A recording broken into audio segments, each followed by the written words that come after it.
avant, c'était... On commence. Dans Yutret. On t'a enregistré. Tu peux poser, s'il te plaît. Alors, Vaïnian qui a votre Henena Merkava, c'est ça? Dis-moi, toi. 26.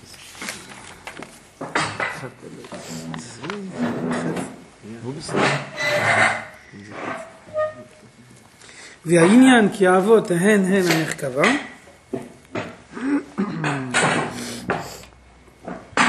Donc, on va essayer de comprendre la question sur laquelle on est resté l'autre fois. Moi, je fais le mal, je veux savoir. Comment la notion d'héritage, elle peut intervenir dans l'acquisition d'un sentiment. Donc, on dit Avot hen a merkava. Bitou. La merkava, ça veut dire une charrette. Donc, une charrette, elle n'a pas de volonté personnelle. Une charrette, elle peut se déplacer que de la manière dont le cocher il la déplace. Donc le mot merkava, c'est le mot qu'on utilise toujours pour définir le bitoul auquel les avot ils sont arrivés. Et donc il y a deux choses dans l'idée de merkava. Il y a d'abord l'idée de soumission totale au point de sortir des limites de sa propre personnalité, plus du tout avoir de volonté propre. Et en même temps, il y a l'idée aussi que c'est le résultat d'un effort de l'homme. Et que un résultat de l'effort de l'homme, qui vient uniquement de l'effort de l'homme, il est par nature limité. Il y a une image qu'on cite toujours pour illustrer cette idée-là, c'est l'image des vases communicants. Vous avez deux tuyaux avec de l'eau dans le tuyau. Si vous faites monter un côté du tuyau, à ce moment-là, de l'autre côté du tuyau, l'eau elle va sortir du tuyau et s'élever jusqu'au niveau où vous avez monté l'eau dans le premier morceau du tuyau. Qu'est-ce que ça veut dire? Ça veut dire que les avot, ils servent Dieu, ils s'attachent à Dieu avant Matan Torah. Avant Matan Torah, il n'y a pas de dévoilement de Dieu. Comme il n'y a pas de dévoilement de Dieu, il n'y a pas de possibilité de s'attacher directement à Dieu tel qu'il vient d'au-dessus de la création. Donc, la soumission des avot, elle atteint la source de leur neshama. Ça veut dire que finalement, en même temps, ils arrivent à faire totalement abstraction de leur propre personnalité, et en même temps, ils restent dans les limites de la création. Donc d'un côté, c'est une limite, ça veut dire que les mitzvot qu'ils ont accomplies, elles sont imparfaites par rapport à nos mitzvot à nous, puisque nos mitzvot, elles viennent d'après Matan Torah, donc avec le dévoilement qu'il y a eu pendant Matan Torah. C'est pour ça que le Midrash dit une phrase très forte, le Midrash, il nous dit « Mitzvot shel ha'avot rechot hayu » Mitzvot des avot, c'était des odeurs. Aval ata shemen turak shemecha. Par contre, toi, qui vis après Matan Torah, tes mitzvot à toi, c'est de l'huile. Donc, vous voyez la différence entre une odeur et de l'huile. La Gemara nous dit, dans une odeur, il y a deux caractéristiques extrêmes. D'un côté, une odeur, elle renseigne très exactement sur la nature du plat.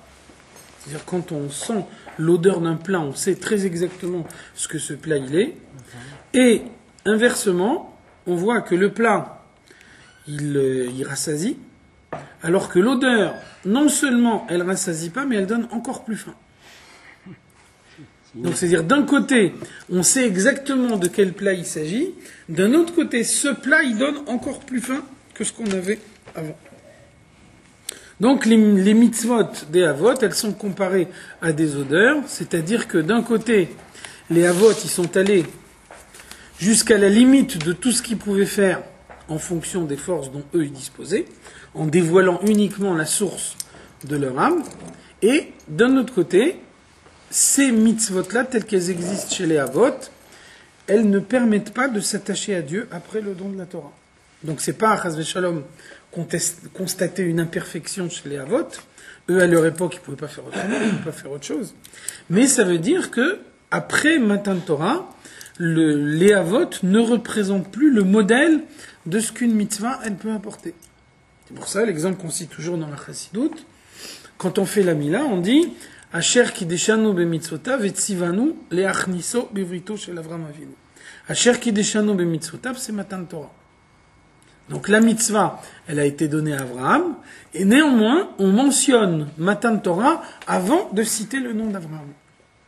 Parce que même si on fait la Mila, parce que la Mila, elle a été donnée à Abraham, mais avant tout, on l'a fait parce qu'elle a été donnée au moment de Matan Torah. Si on se limitait à la mitzvah d'Abraham, bien que Dieu lui a donné directement, etc., on est avant le don de la Torah. Donc on n'a pas la possibilité de s'unifier profondément à Dieu par cette mitzvah.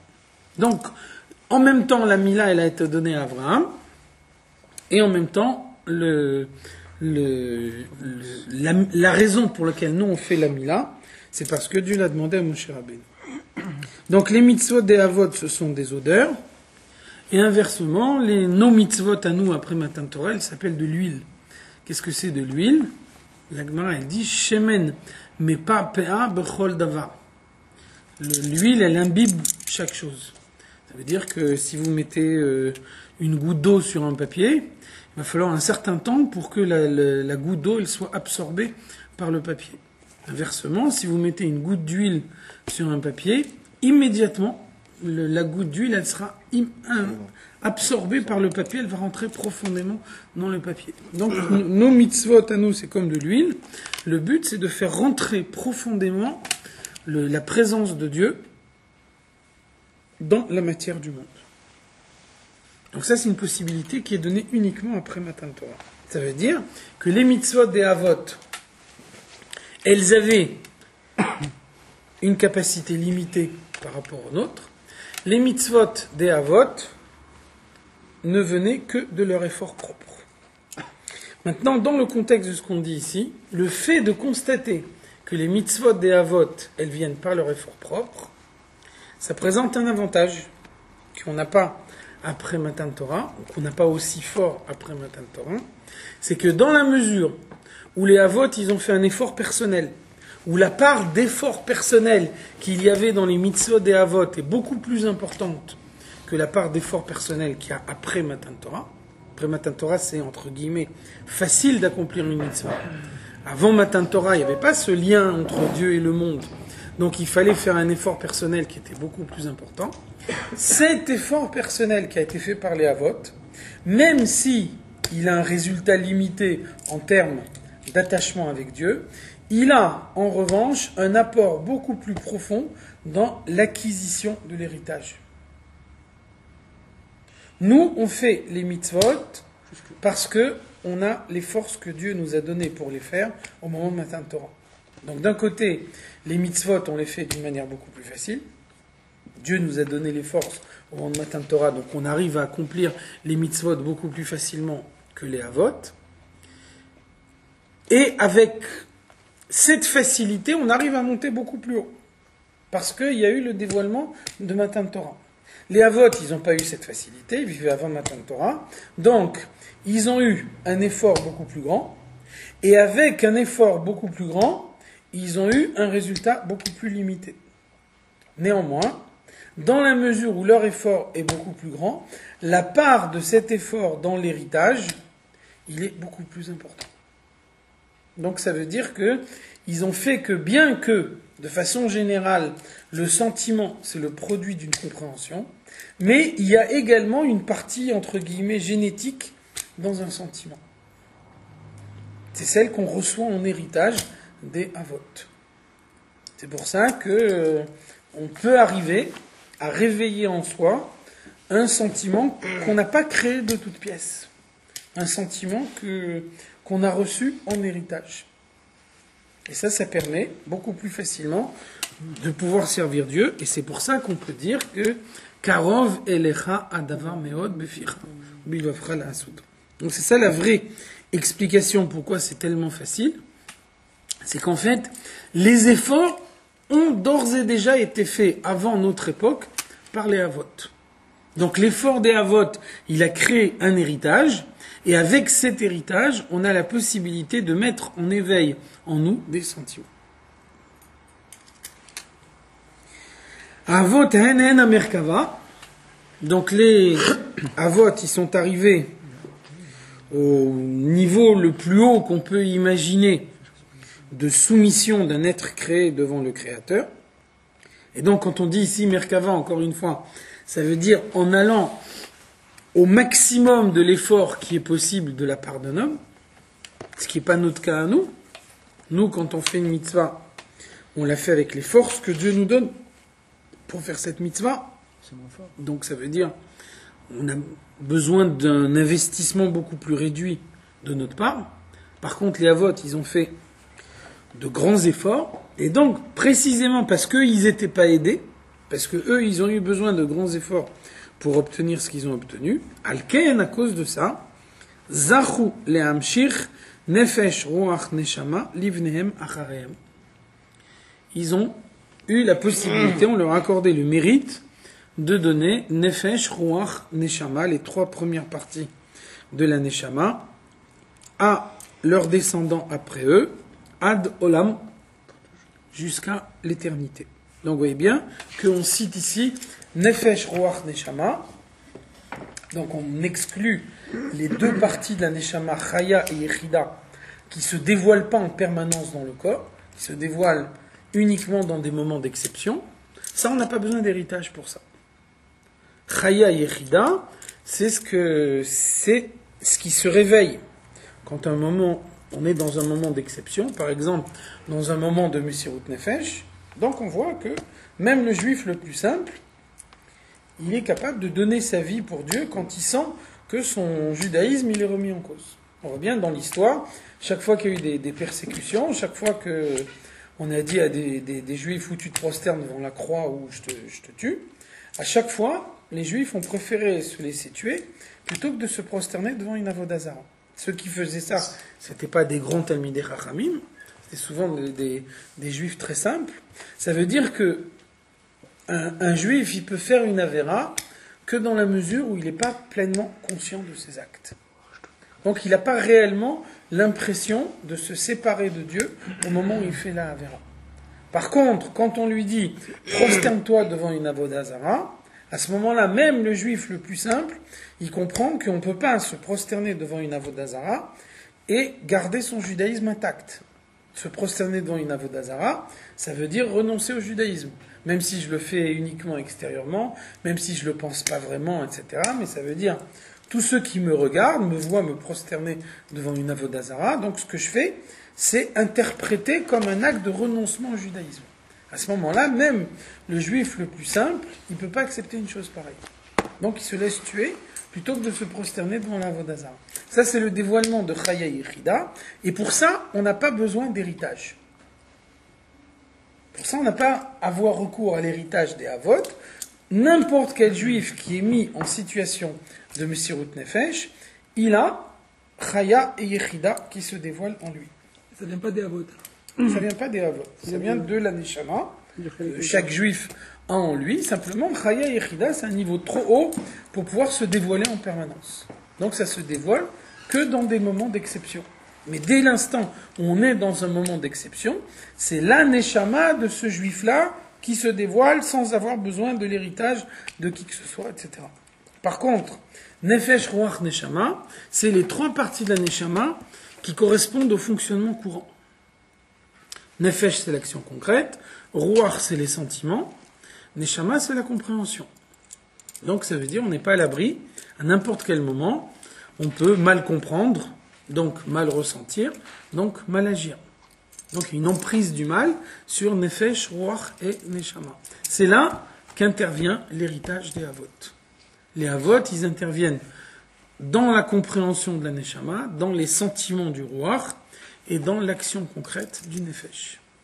Donc ça veut dire, au lieu d'avoir à créer un sentiment de toute pièce, l'investissement des Havot fait que chacun a en lui un potentiel de sentiment qu'il n'a pas besoin de créer parce qu'il existe d'ores et déjà.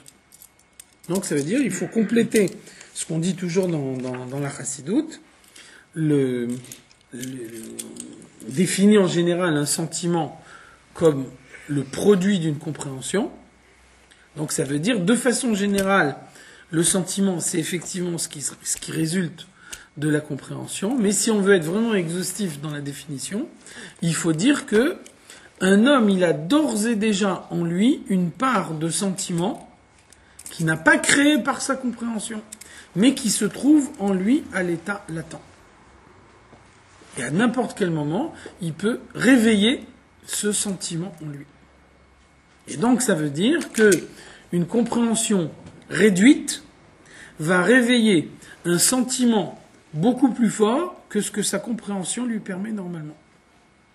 Pourquoi ? Parce que le sentiment qui va naître, c'est pas uniquement le pur produit de cette compréhension, mais il va aller réveiller une partie du potentiel que chacun a en lui.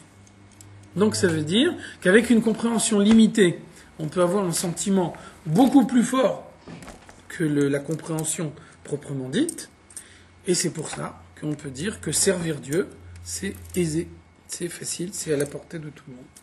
N'importe qui peut utiliser le potentiel qu'il a en lui. Mais Ser Sfirot de Gdusha, l'héritage des Avot, il vient des Sfirot de la Gdusha, chez Be'arba, Olamot, Atzilut, Bria, Yetzira, Asiya, qui se trouve dans les 4 mondes supérieurs, Atzilut, Bria, Yetzira, Asiya. Ça veut dire que les Avot, ils avaient des Neshamot d'Atzilut, évidemment. Le Midrash nous dit, Miyom Eyot Avram Ba'aretz, Amra Midat HaChesed Lifnei HaKadosh Baruch Hu, la sphira de Chesed du monde d'Atzilut, elle dit à Dieu, Miyom Eyot Avram Ba'aretz, puis que Avram il est né, Lo Utzrachti La'asot Mlarti, j'ai plus besoin de faire mon travail, She'are Avram Omed Umeshamesh Bimkomi. Avram il fait mon travail à ma place. Donc ça veut dire, les sphirot d'Atzilut, elles sont à l'origine des sphirot de Bria, qui elles-mêmes sont à l'origine des sphirot de Yetzira, qui sont à l'origine des sphirot d'Asiya. Donc ça veut dire, un tzaddik, il va recevoir plus clairement l'héritage des Avot. Donc les Avot, ils avaient une neshama d'Atzilut. Il va recevoir une neshama d'Atzilut lui aussi. Même quelqu'un qui a une neshama de Bria, de Yetzira ou d'Asiya, c'est-à-dire une neshama qui est plus ou moins sensible au mal, en fait, il va avoir Atzilut qui se trouve dans Bria, ou Atzilut qui se trouve dans Bria, qui se trouve dans Yetzira, ou bien Atzilut qui se trouve dans Bria, qui se trouve dans Yetzira, qui se trouve dans Asiya. Ça veut dire qu'en tout état de cause, à l'état plus ou moins dilué, mais toujours présent, on va avoir l'héritage des Avot. Donc avec cet héritage des Avot, on peut compléter sa compréhension pour arriver à un niveau de sentiment beaucoup plus fort que ce qu'on aurait pu atteindre si on n'avait pas eu cet héritage.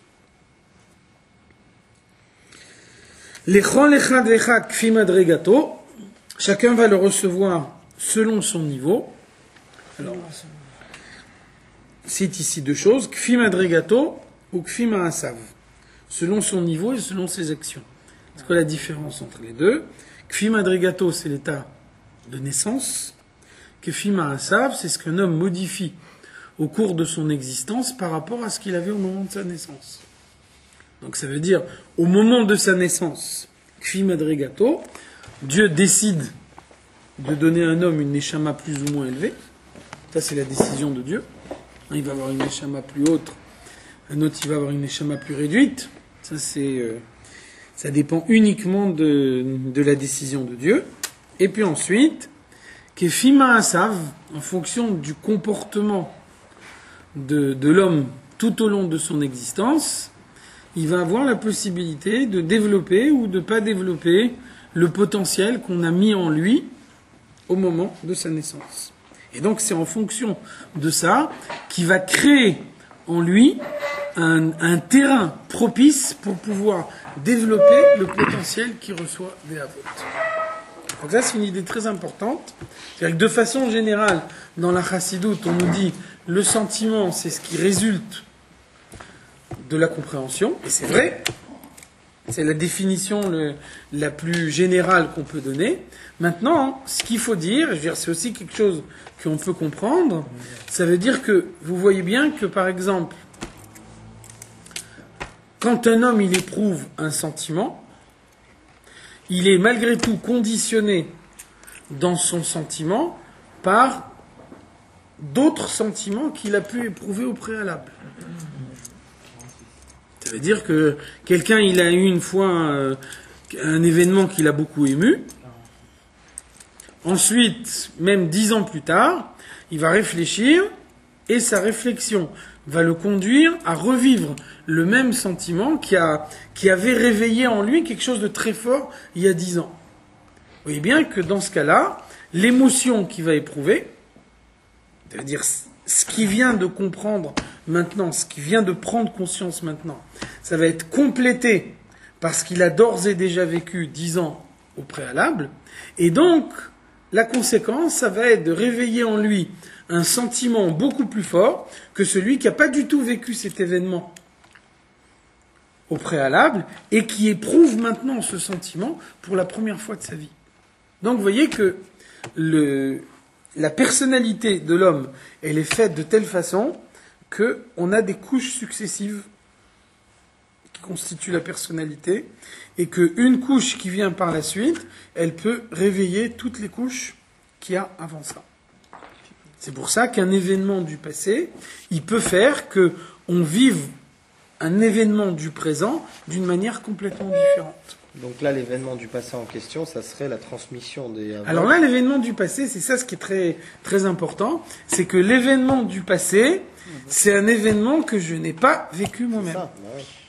Bien que j'ai pas vécu moi-même, j'ai en moi un potentiel génétique qui fait que je suis capable de m'émouvoir pour quelque chose que moi-même, personnellement, j'ai pas vécu, mais que mes ancêtres ont vécu avant moi. Parce qu'il n'y a pas ça entre les parents et les enfants. Il n'y a pas cet héritage-là d'émotion. Mais non, pas sentimental. Il y en a qui sont nerveux, il y en a qui sont gentils par rapport Alors, à... un exemple de ça dans la halakha, on dit dans la Gemara Brachot, quelqu'un qui passe dans un endroit où Dieu lui a fait un miracle, il doit dire la bracha, Baruch she'asa lines b'makom hazeh. Si c'est un endroit dans lequel on a fait un miracle à ses ancêtres, alors il doit dire Baruch she'asa nes le'avotai b'makom hazeh. Donc qu'est-ce que ça veut dire? On peut pas dire, en tout cas la Mishnah, la Gemara le disent pas, que je dois remercier Dieu pour un miracle qu'il a fait à mes ancêtres uniquement si ce miracle il leur a permis d'avoir la vie sauve. Et c'est parce que eux ils ont eu la vie sauve que moi je suis vivant également. Alors que si eux ils n'avaient pas la vie sauve, moi je serais pas là maintenant. On voit pas cette restriction chez les Chachamim. Ça veut dire, même si mes ancêtres ont eu un miracle qui remettait pas en cause leur existence, moi, en passant dans cet endroit-là, je dois dire une bracha. Donc finalement, pourquoi moi j'ai besoin de dire la bracha? Je comprends bien que j'ai besoin de dire une bracha pour un miracle qui m'est arrivé à moi. À un moment, Dieu a fait un miracle pour moi. Moi, je suis passé à ce moment-là, j'ai pris conscience du miracle qui se passait. Je peux comprendre que ensuite, j'ai besoin de remercier Dieu pour ce miracle, de la même façon qu'à Pessah, on remercie Dieu parce qu'on est sorti d'Égypte. Maintenant, si c'est un miracle qui concerne un de mes ancêtres à titre personnel, non pas l'ensemble du peuple juif. Pourquoi moi je suis obligé de remercier Dieu même pour ce miracle-là? Pourquoi je dois dire une bénédiction? Parce qu'on est obligé de dire que quelque chose qui s'est passé chez mes ancêtres me marque à moi génétiquement. L'héritage de mes ancêtres, il modifie quelque chose dans ma personnalité.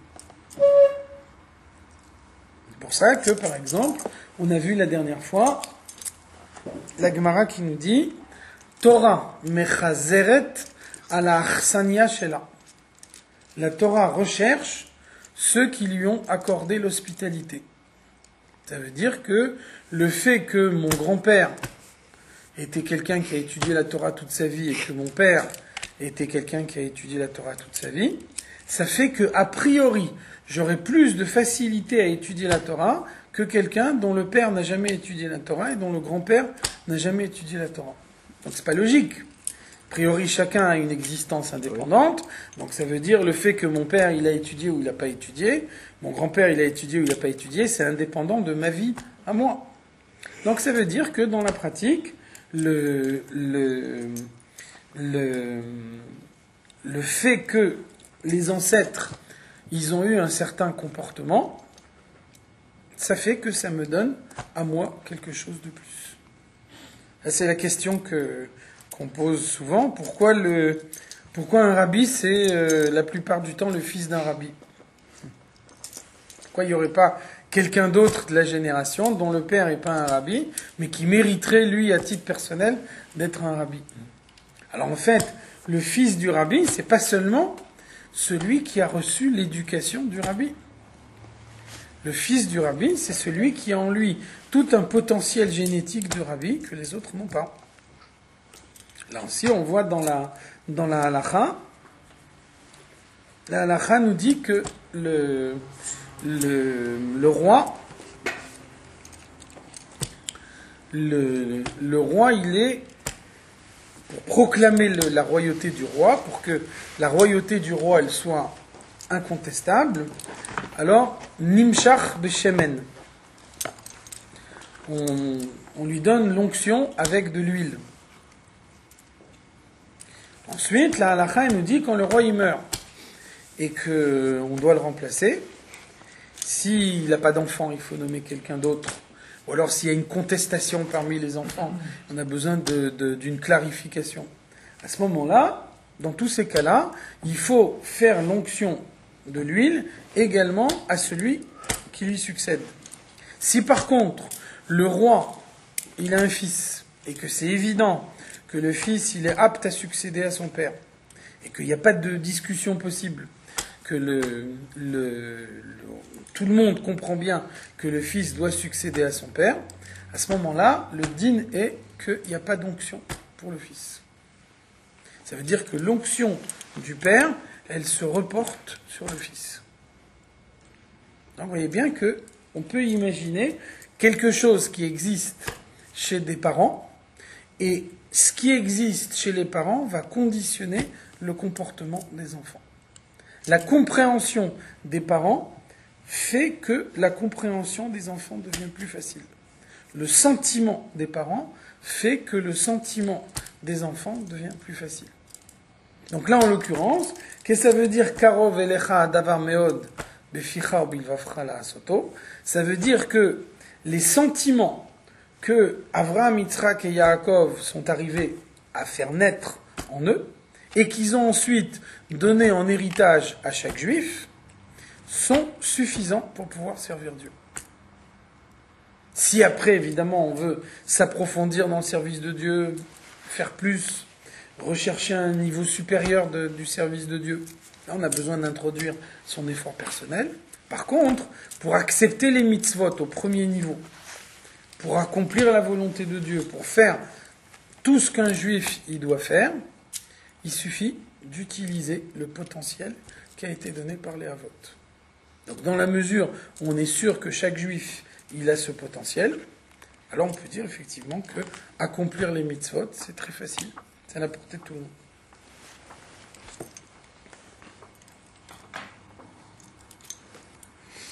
Ve'al kol panim, afilu lekal shebekalim. Même le juif le plus léger, le plus inconscient, ça veut dire celui qui est a priori le moins disposé à la compréhension.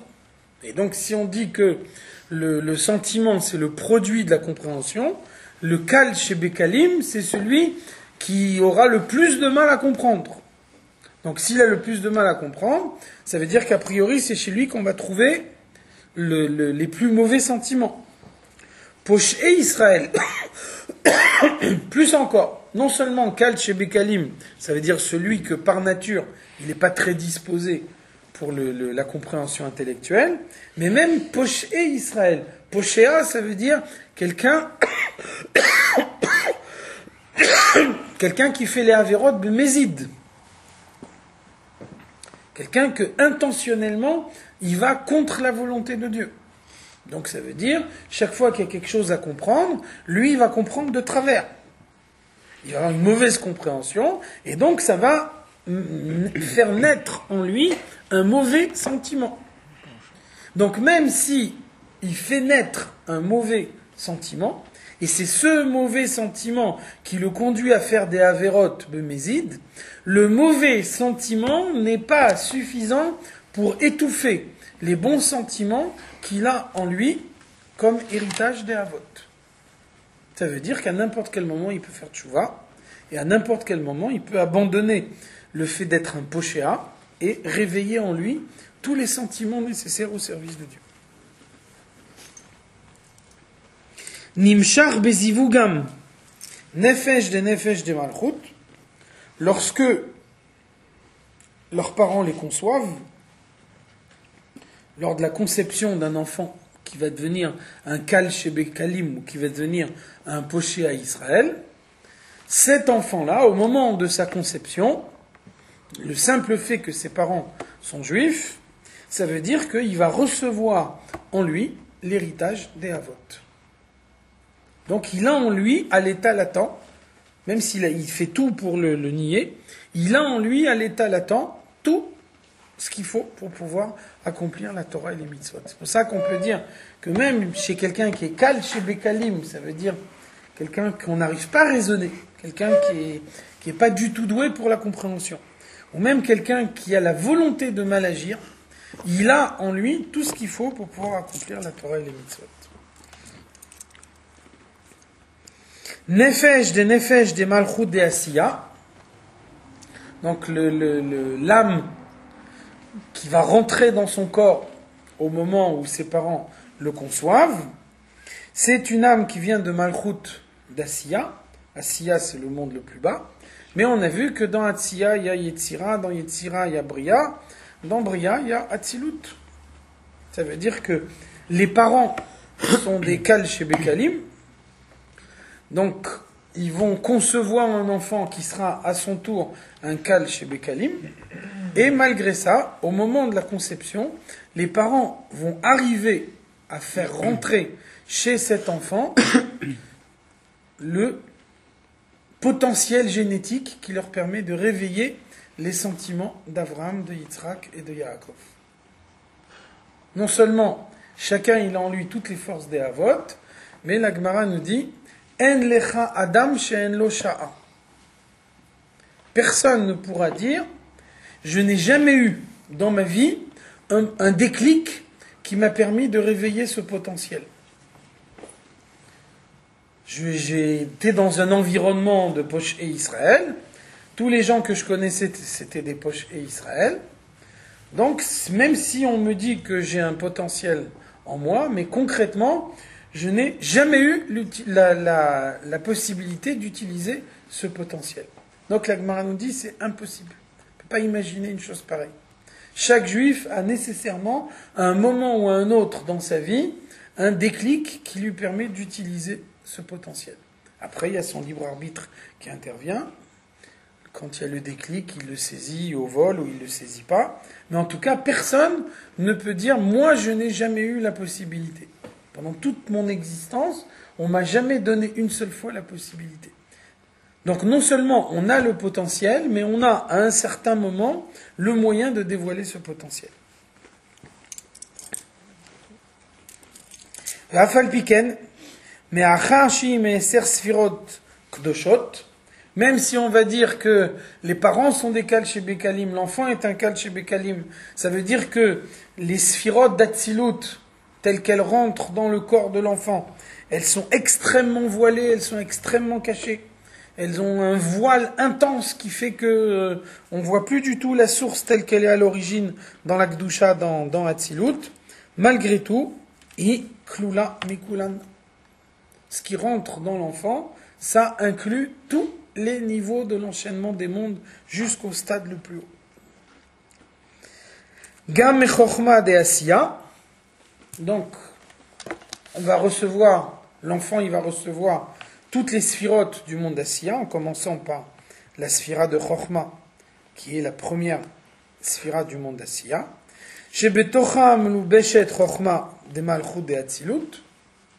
Et donc, Malchut d'Atzilut, elle va se dévoiler dans Chochma de Bria. Chochma de Bria, elle va arriver jusqu'à Malchut de Bria. Malchut de Bria, elle va se dévoiler dans Chochma de Yetzira. Chochma de Yetzira, elle va donner toute sa lumière jusqu'à Malchut de Yetzira. Et Malchut de Yetzira, elle va donner toute sa lumière à Chochma de Asiya. Et Chochma d'Asiya va arriver jusqu'à Malchut de Asiya, qui est à l'origine de la Neshama qui rentre dans le corps de cet enfant au moment de cette conception. Donc ça veut dire, c'est plus ou moins voilé. C'est sûr que un tzaddik, un enfant qui naît tzaddik, il va recevoir sa neshama telle qu'elle est dans le monde d'Atsilut. Un autre, il n'a pas cette chance-là, il aura une neshama de Bria, une neshama de Yetzira, ou une neshama d'Asiya. Mais en tout état de cause, le potentiel, il est intact chez tout le monde. Vous voyez bien que si vous avez un objet qui est entouré avec un emballage ou avec 15 emballages, ça reste le même objet. L'objet, il n'est pas modifié par le nombre d'emballages que vous mettez autour.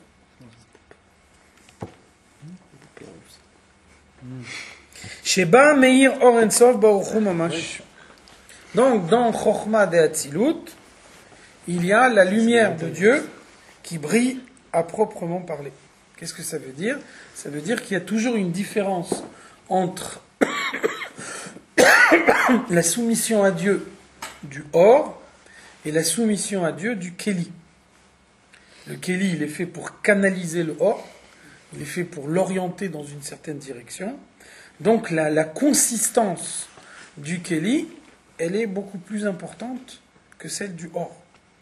Donc la soumission de la lumière est beaucoup plus importante que la soumission du Kéli. C'est pour ça que dans le Tikkun Zohar, dans le Patach Eliyahu qu'on dit le vendredi après-midi, on dit Ihu vechayoi chad, Ihu vegarmoi chad. Dieu est unifié avec ses lumières, Dieu est unifié avec ses kélim. Garmoi, c'est les vêtements en l'occurrence, c'est les kélim. Donc vous voyez bien qu'on ne dit pas Ihu vechayoi vegarmoi chad. On ne dit pas Dieu est unifié avec ses lumières et avec ses kélim. On coupe en deux phrases. Ihu vechayoi chad, Dieu est unifié avec les lumières. Ihu vegarmoi chad, Dieu est unifié avec les kélim. Le fait qu'on coupe en deux phrases, ça veut dire que ce n'est pas le même niveau d'unification.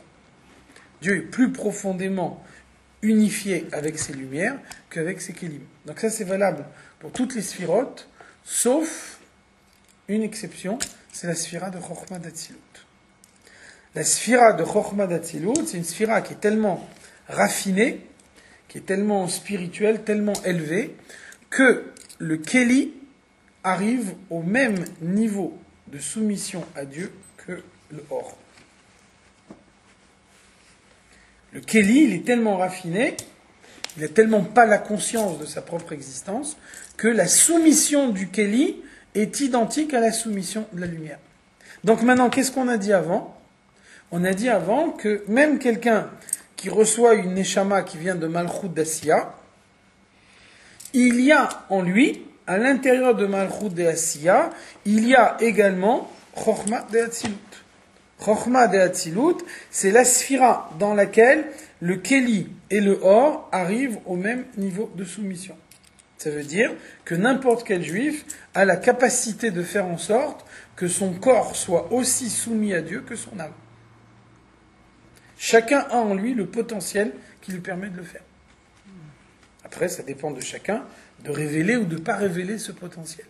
Et donc même le juif le plus bas, celui qui rentre dans la catégorie de Kal Shebekalim ou celui qui rentre dans la catégorie de Poshé Israël, et que ses parents à leur tour, ils sont eux-mêmes Kal Shebekali ou bien Poshé Israël, malgré tout, le simple fait qu'ils sont juifs, ça veut dire qu'ils lui transmettent une neshama dans laquelle il y a ce niveau de Chochma de Hatzilut.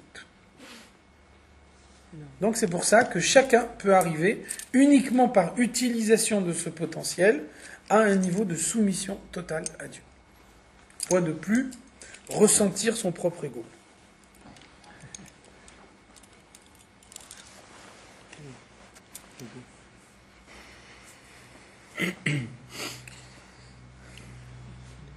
Nimtza ki en sof baruch hu melubash biprinat chokhma sheben nefesh ha'adam. Ça veut dire que cette lumière de l'Ensof qui se dévoile totalement dans la sphira de Chokhmah, elle est présente dans la force de Chokhmah que chacun a en son âme. Ihyeh mi-shehyeh. Qui qu'il soit, même si c'est le juif le plus bas qu'on peut imaginer, mi-Israël, dès l'instant où il est juif, ce niveau de soumission profonde se dévoile en lui. Et donc, il suffit qu'il réveille cette capacité de soumission qu'il a en lui pour pouvoir accomplir toutes les mitzvot de la Torah. Au Prinat Chokhmah Sheba, le niveau de Chokhmah qu'il y a dans la lumière de l'Ensof, donc on a dit Chokhmah, c'est le niveau dans lequel la lumière et le Keli sont à un même stade de soumission. Imor Ensof Baruch Hu Amlu Bashba. Chokhmah, c'est le véhicule de cette lumière de l'Ensof, parce que Chokhmah, c'est le bitoul total. Et donc, la lumière de Dieu, elle se dévoile là où le bitoul est total. Mitpashetet bechol prinat anefesh kula. Ce niveau de Chokhmah va se répandre dans toutes les parties de son âme. Ça veut dire que même le juif le plus bas, même celui qui est en apparence le plus grossier, le plus éloigné du service de Dieu, il a en lui potentiellement la capacité de se soumettre totalement à Dieu. Les achiota, c'est ce niveau-là qui va vivifier sa neshama, mi prinat rocha ad prinat ragla. Depuis la tête de sa neshama jusqu'au pied de la neshama. La tête de la neshama, ça veut dire la source de la neshama telle qu'elle reste là-haut. Et le pied de la neshama, c'est la petite partie de la neshama qui rentre à l'intérieur du corps. Vous savez que c'est seulement une toute petite partie de la neshama qui se trouve à l'intérieur du corps. L'essentiel de la neshama reste là-haut. Et donc il y a une correspondance permanente, notamment pendant la nuit, entre la partie de la neshama qui reste là-haut et la partie de la neshama qui se trouve à l'intérieur du corps. Et donc ce niveau de Chokhmah que chacun possède, Chokhmah de Hatzilut, il va se répandre en permanence dans cette relation entre la partie de la neshama qui reste là-haut et la partie de la neshama qui est dans le corps. Et donc il peut chaque jour réveiller quelque chose de nouveau qui fait que à n'importe quel moment un juif il peut décider d'accomplir la volonté de Dieu. C'est pour ça que le pasuk nous dit Chadashim labkarim Rabba emunatecha. Tous les matins on est comme des créatures nouvelles. Rabba emunatecha, grande est ta confiance. Donc finalement, si quelqu'un il est dans la catégorie des pochés Israël, il a 80 ans et toute sa vie il a agi contre la volonté de Dieu. Qu'est-ce qui veut dire le Rabba emunatecha? Qu'est-ce qui justifie qu'on lui fasse confiance encore une fois s'il a montré pendant toute sa vie qu'il utilisait mal la confiance de Dieu? Alors c'est ça l'explication. On peut imaginer que En lecha adam she'en lo sha'a, même si pendant 80 ans de sa vie il a agi au contraire de la volonté de Dieu, juste cette nuit il y a eu la correspondance qui a permis que Chokhmah de Hatzilut, telle qu'elle est là-haut dans la source de sa neshama, elle se révèle à l'intérieur de son corps. Donc ça déjà, ça justifie qu'on lui fasse confiance et que peut-être le déclic qui va se passer aujourd'hui, il va changer radicalement par rapport à tout ce qui s'est passé pendant les 80 ans de sa vie. Donc tout peut changer à n'importe quel moment.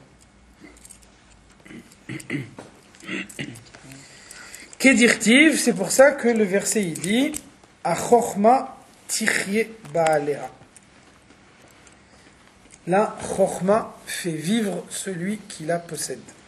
Donc ça c'est très important, c'est une idée très importante de la Chassidoute. Ça veut dire que vivre c'est se soumettre. C'est la soumission qui est à l'origine de la vie. On pourrait penser que c'est le contraire. On pourrait penser que vivre, ça veut dire manifester son existence.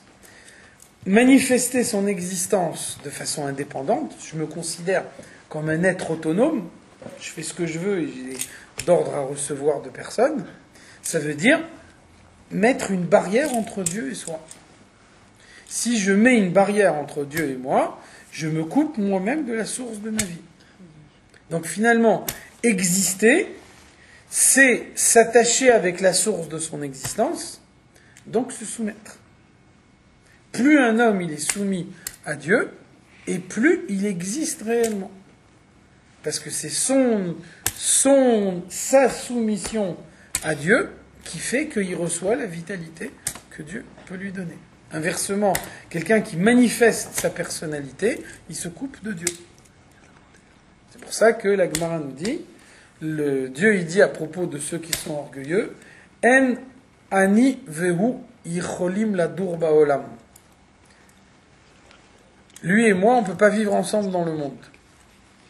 Qu'est-ce que ça veut dire ? Ça veut dire qu'un homme orgueilleux, c'est quelqu'un qui considère que son existence, elle vient de lui-même. C'est lui-même qui est à l'origine de tout ce qui le caractérise. Donc finalement, il se coupe de Dieu. Dieu et lui, ils peuvent plus, il n'y a plus de communication possible. Donc l'existence véritable, c'est la soumission à Dieu. C'est en se soumettant à Dieu qu'un homme, il introduit en lui la vitalité qui lui permet d'exister. Qu'est-ce qui est à l'origine de cette soumission ? C'est la sphira de Chokhmah. D'où le verset qui nous dit « A Chokhmah tichye ba'alea » La Chokhmah fait vivre celui qui la possède. C'est en comprenant par la force de Chokhmah qu'on doit se soumettre à Dieu qu'on reçoit la vitalité véritable. Et c'est Chokhmah dans le sens bitoul, c'est pas Chokhmah dans le sens. Chokhmah minada, non. Alors c'est la même chose. C'est la même chose, bien sûr. Au contraire, le Chokhmah de Chokhmah Bina et Da'at, c'est une phase de soumission intellectuelle. Ça veut dire que c'est la même idée. De même que je peux recevoir la vitalité de Dieu que dans la mesure où je me soumets à Dieu, de la même façon, je peux comprendre une idée que dans la mesure où d'abord je me soumets à l'idée. Si je ne suis pas soumis à une idée, je peux le comprendre. Je ne peux pas la comprendre. Si quelqu'un m'explique une idée, quand il a dit 3 mots, je dis je ne suis pas d'accord. C'est fini. Il n'y a plus de dialogue possible, il n'y a plus de possibilité de comprendre. Ça veut dire que je peux raisonner sur une idée qu'à partir du moment où l'idée, elle est en moi. Je peux rentrer l'idée en moi qu'en me soumettant à celui qui la donne. Après, une fois que l'idée elle est d'ores et déjà en moi, après je raisonne sur une idée que je possède. Mais dans un premier temps, j'ai besoin d'acquérir quelque chose que je ne possède pas. Ça, c'est Chokhmah. Donc Chokhmah, c'est purement et simplement une phase de soumission. Soumission intellectuelle. Je me soumets intellectuellement pour pouvoir introduire en moi une idée que jusqu'à maintenant, je ne connaissais pas. Et c'est après qu'on a passé la phase de Chokhmah qu'on peut passer à Bina, c'est-à-dire prendre l'idée et arriver à la comprendre par ses propres moyens. C'est pour ça que dans le Zohar, dans la Kabbalah, Chokhmah et Bina, il s'appelle Trein Reyin Delomit Parshin. 2 amis qui ne se séparent pas. Ça veut dire que je n'ai pas d'autre moyen d'acquérir une idée autrement qu'en me soumettant à celui qui la donne. Donc chaque fois qu'il y a une compréhension, la compréhension elle doit nécessairement commencer par Chokhmah. S'il n'y a pas de Chokhmah, je tourne à vide. Je ne peux rien comprendre. Inversement, si je m'arrête à Chokhmah, je n'ai pas compris. J'ai fait que recevoir ce qu'on m'a donné. Donc, une fois qu'on m'a donné l'idée par Chokhmah, après je suis obligé d'utiliser mes propres capacités intellectuelles pour comprendre moi-même. Ça c'est Bina. Donc ça veut dire, Chokhmah et Bina, ils sont inséparables, ils ne peuvent pas se passer l'un de l'autre. S'il n'y a pas eu de Chokhmah, il n'y aura jamais de Bina, parce que l'idée, elle n'est pas là. S'il n'y a que Chokhmah et pas Bina, j'ai pas compris. J'ai introduit une idée en moi, mais j'ai rien fait avec. Donc on a besoin des 2 choses à la fois. Et c'est quand on a Chokhmah et Bina qu'on peut dire qu'on a compris.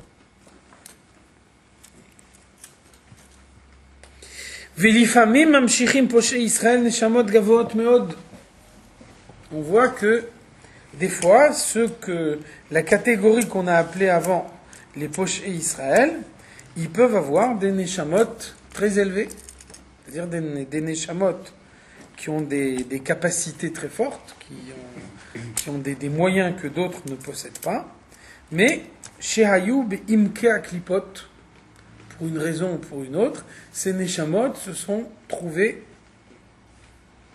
enfoncés dans les clipotes. Et donc à ce moment-là, il n'y a pas d'autre moyen de les libérer des clipotes que de prendre cette neshama et de la mettre dans le corps de quelqu'un qui appartient à la catégorie des pochés Israël. Et après, quand ce juif-là, qui est pochéa, il va faire tchouva, sa tchouva va permettre de libérer des clipotes une neshama très haute qui était jusqu'à maintenant enfermée dans les clipotes. Qu'est-ce qu'elle faisait dans les clipotes, la Neshama? Où elle s'est retrouvée là-bas? Comment elle est retrouvée là-bas? Parce que le tzaddik, il peut... C'est écrit « En tzaddik ba'aretz shelo yichta ». Ça veut dire... Shelo yichta, c'est pas au sens littéral. Ça veut dire qu'un tzaddik, il fait pas de averot. Par contre, un tzaddik, il peut ne pas arriver au degré d'accomplissement qu'on attend de lui. Donc ça s'appelle aussi chet. Il y a un passouk dans la Torah, on dit Vehainu ani ou bni shlomo chataim. Batsheva, elle dit à David Amelech, si tu dis pas à tout le monde que c'est Shlomo qui doit te succéder, alors à ce moment-là, le jour de la succession, Vehainu ani ou bni shlomo chataim. Rashi il dit chataim chaserim. Chataim, ça veut dire absent. Si tu dis pas à tout le monde que c'est Shlomo qui doit te succéder, alors le jour de la succession, Shlomo et moi, nous serons absents. Donc comment la Torah elle dit absent? Chataim. Donc chet, ça veut dire une faute, ça veut dire aussi un manque. Ça c'est le manque du tzaddik, ça c'est la faute du tzaddik. Le tzaddik qui n'a pas accompli autant de bien que ce qu'il aurait dû accomplir, pour lui ça s'appelle une faute. On voit que Moshe Rabbeinu, on lui dit parle au rocher. Au lieu de parler au rocher, il frappe le rocher. Pour n'importe quel autre juif que Moshe Rabbeinu, ça aurait été rien du tout. Ça aurait sans doute été quelque chose à quoi on n'aurait même pas fait attention. Pour Moshe Rabbeinu, c'est suffisamment grave pour lui interdire de rentrer en Eretz Israël, alors que toute l'envie de sa vie, c'était de rentrer en Eretz Israël. Ça veut dire que par rapport à son niveau de tzidkout, ça s'appelle un manque, alors que quelqu'un qui n'est pas à son niveau à lui, pour lui, c'est pas un manque aussi important. Oui, mais alors comment la Neshama s'est retrouvée dans la clipa alors? Parce que là, il a l'air de dire Shayoub et Omke Klipot, que la Neshama elle était pas vache là-bas. Quoi. Ça veut dire qu'on peut imaginer que une Neshama très haute, elle a fait suffisamment de fautes, au sens de manque, pour pouvoir se trouver Beimka Klipot. Maintenant, comment est-ce qu'on peut sortir une Neshama qui est enfermée dans les clipotes? Uniquement par la tchouva. Pas d'autre moyen. Donc ça veut dire, cette Neshama, dans une vie, elle a mal agi, ou en tout cas, elle n'a pas aussi bien agi que ce qu'elle devait agir. Donc elle se trouve maintenant enfermée dans les clipotes. Le seul moyen de la libérer, c'est de la mettre dans un deuxième corps, au cours d'une seconde vie. Et à ce moment-là, la tchouva qu'elle fait pendant la deuxième vie, elle répare également le manque de la première vie.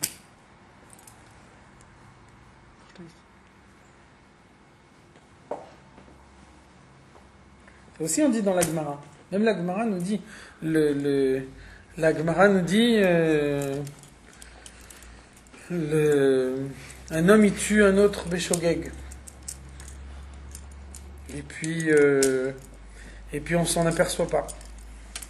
Donc comme on s'en aperçoit pas, il se passe rien. Personne n'est condamné, personne ne part dans une ville de refuge, etc.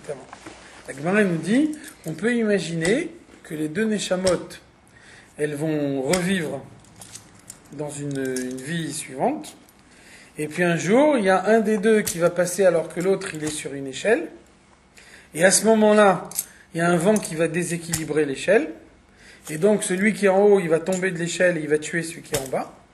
Donc ça veut dire, celui qui aurait dû être condamné à mort dans une vie précédente, il va être condamné à mort de cette façon-là. Et celui qui était en haut de l'échelle et qui est tombé sur l'autre, donc il a tué l'autre Béchogeg, ça veut dire que dans une vie précédente, il a tué quelqu'un, Béchogeg, on aurait dû l'envoyer dans une ville de refuge, mais on ne l'a pas trouvé, donc on ne l'a pas envoyé. Et donc il va aller dans une ville de refuge dans sa seconde vie, et ça va rattraper le fait qu'il n'a pas été dans une ville de refuge dans la vie précédente. Donc c'est-à-dire qu'il peut y avoir un complément au cours d'une vie suivante qui va venir faire que ce qui aurait dû se passer, ça se passe normalement. C'est un peu le film qui continue à avancer par rapport au Hirous qu'on a de nos Havot. C'est exactement ça. Hein. Tout est lié. Quoi. C'est clair.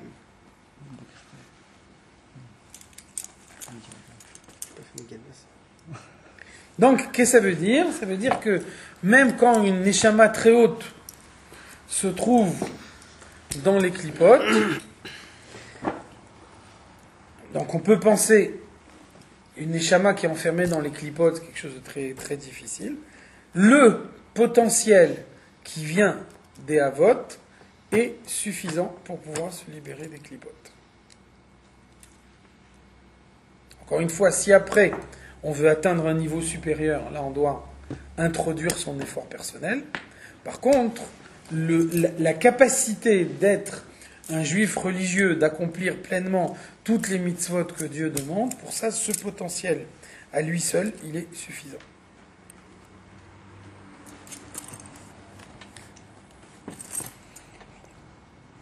Hine, achokma imakor asechel ve'avana. Ce niveau de chokma qu'on vient de définir, donc on a dit chokma, c'est le premier stade de la compréhension, qui est un niveau de soumission plus qu'un niveau de compréhension proprement dit. C'est de cette façon-là qu'on va arriver à comprendre, à percevoir, alors que à Chochma, il est malam et Havana ve'asaga. Chochma est plus haut que Havana ve'asaga, plus haut que Bina. Qu'est-ce que ça veut dire? Ça veut dire que, à partir du moment où un homme il est soumis, dans la soumission, on lui accorde le potentiel. Dans le potentiel, il y a tout à la fois. Ensuite, quand on veut passer de Chochma à Bina, on révèle le potentiel. À partir du moment où on révèle le potentiel, c'est impossible de retrouver dans la révélation la totalité de ce qu'il y avait dans le potentiel de départ. Ça veut dire que quand on arrive à Bina et qu'on construit un raisonnement, il y a nécessairement une perdition par rapport à Chochma. Rappelez-vous l'exemple qu'on a donné de Hillel et Shammai. À la base, ils étudient la Torah avec les mêmes maîtres, donc leur raisonnement de départ, c'est le même, puisqu'ils raisonnent sur les mêmes idées, ils ont reçu le même enseignement des mêmes personnes. Et donc, Hillel, il a une neshama de chesed, donc il va sélectionner tous les éléments de chesed qu'il y a dans l'enseignement qu'on lui a donné. Et c'est avec ça qu'il va construire son raisonnement. Shammai, il a une neshama de Gvura, ça veut dire qu'il va sélectionner les éléments de Gvura qu'il y a dans l'enseignement qu'on lui a donné, et c'est avec ça qu'il va construire son raisonnement. C'est la raison pour laquelle Hillel, il va être Mekil, et Shammai, il va être Mahmir. Donc vous voyez bien que au niveau de Chochma, Hillel et Shammai, ils sont strictement identiques. Quand on passe du niveau de Chochma au niveau de Bina, il y a une sélection. Et dès l'instant où on dit sélection, on peut dire perdition. Il y a toute une partie du Sechel qui va être perdue. Mais la source de la Neshama, elle est avant, elle n'est pas avant Chochma? Oui, mais c'est-à-dire quand la Neshama, elle utilise ses capacités pour raisonner, elle est obligée de passer de Chochma à Bina. Okay. Donc ça veut dire, dans Chochma, on a tout, et ensuite, dans le passage de Chochma à Bina, on perd nécessairement une partie. Donc, qu'est-ce que ça veut dire? Ça veut dire que dans le potentiel, il y a tout. Et la perte du potentiel, elle est dans l'utilisation de ce potentiel. On ne peut pas ne pas l'utiliser, et ça veut dire aussi prendre conscience que utiliser, c'est limité. La preuve, c'est que on nous dit NDOTN Shavot. La Gemara, elle dit NDOTN Shavot. Les hommes, ils n'ont pas les mêmes idées. Ça veut dire, ça fait partie du fonctionnement normal de la personnalité que deux personnes qui raisonnent sur une même idée, ils vont avoir des conclusions différentes. Ça veut dire que nécessairement, les hommes, ils sont faits de telle façon que chacun va sélectionner un aspect différent des choses. C'est même plus encore, la Gemara nous dit En deoten shavot ve'en partsufehem shavot. Les gens, ils n'ont pas les mêmes idées, ils n'ont pas les mêmes visages. Et après, on nous dit En deoten shavot ve'lachen en partsufehem shavot. Ça veut dire, comme les gens, ils n'ont pas les mêmes idées, le fait d'avoir des idées divergentes, c'est tellement fort que ça se révèle à l'extérieur et ça fait que les gens, ils ont des visages qui sont différents. Ça veut dire que si il n'y avait pas le passage de Chochma à Bina, les gens seraient des clones les uns des autres. Il y aurait un seul visage dans le monde. Et bien que les animaux, ils raisonnent pas, tous les animaux d'une espèce, ils se ressemblent. Alors que les hommes, chaque homme, il a une tête différente. Pourquoi? Parce que un homme, il est capable de raisonner, alors qu'un animal, il raisonne pas. C'est ce que dit la Gemara. Ça fait réaliser une réalité. Vu que Moshe Rabbeinu, il a une échelle de Chokhmah, on peut imaginer qu'il utilise tout le potentiel. Moshe Rabbeinu, c'est celui qui est arrivé au plus haut niveau de soumission à Dieu. Sa neshama à lui, c'est une neshama de Chokhmah d'Atzilut. Ça veut dire que lui, il est arrivé au plus haut niveau d'unification qu'on peut imaginer avec Dieu. C'est pour ça que, par exemple, dans Chumash Dvarim, c'est un Chumash qui a été dit par Moshe Rabbeinu lui-même. Moshe Rabbeinu, il te dit, si tu fais mes mitzvot, je te donnerai la pluie. C'est Moshe qui parle. C'est un Chumash Dvarim. C'est Moshe qui parle. Qu'est-ce que ça veut dire? Ça veut dire qu'il arrive à un tel niveau d'unification avec Dieu qu'il peut dire je en parlant de Dieu. C'est uniquement la force de Chokhmah de Hatzilut qui permet ce niveau-là d'unification. Pour arriver à ce niveau-là d'unification, il faut avoir la totalité du potentiel. Dès l'instant où on n'a plus la totalité du potentiel, on sélectionne certains éléments du potentiel, on peut plus dire je. Je, c'est la totalité de tout ce que Dieu a donné. Alors Moshe n'a pas passé à Bina. Hein? Moshe n'a pas passé par Bina pour vivre la chose. Ça veut dire chacun, il a en lui une sphira qui est dominante. La sphira dominante de Moshe, c'est Chokhmah. Chaque tzaddik, il est spécifiquement lié. Chaque homme, en général, il est spécifiquement lié avec une certaine sphira. Donc la sphira dominante de Moshe Rabbeinu, c'est Chokhmah. C'est ce qui lui permet de parler de. C'est pour ça on dit aussi, le Midrash, il dit Kol ha-nevi'im nitnab'u beko, mais Moshe nitnabe beze. Tous les prophètes, ils disent ko. Ko, ça veut dire à peu près. C'est une vision floue. C'est à peu près comme ça que ça s'est passé. Ko amar Hashem. Par contre, Moshe Rabbeinu, lui, il dit ze dvar Hashem. Ça veut dire, lui, il a une vision précise. Même par exemple, c'est écrit dans la Torah, Kachatzot alayla ani yotse betoch Mitzrayim. Alors, Rashi te dit, attention, pas faire d'erreur. Moshe, il savait que c'était achatzot précise. Pourquoi il a dit Kachatzot alayla? Parce que peut-être les Égyptiens, ils ne savent pas, eux, déterminer les heures précises. Donc c'est ko de la manière dont les Égyptiens ils ressentent les choses. Par contre, dans l'esprit de Moshe, même quand il dit Ko, pour lui c'est Zé.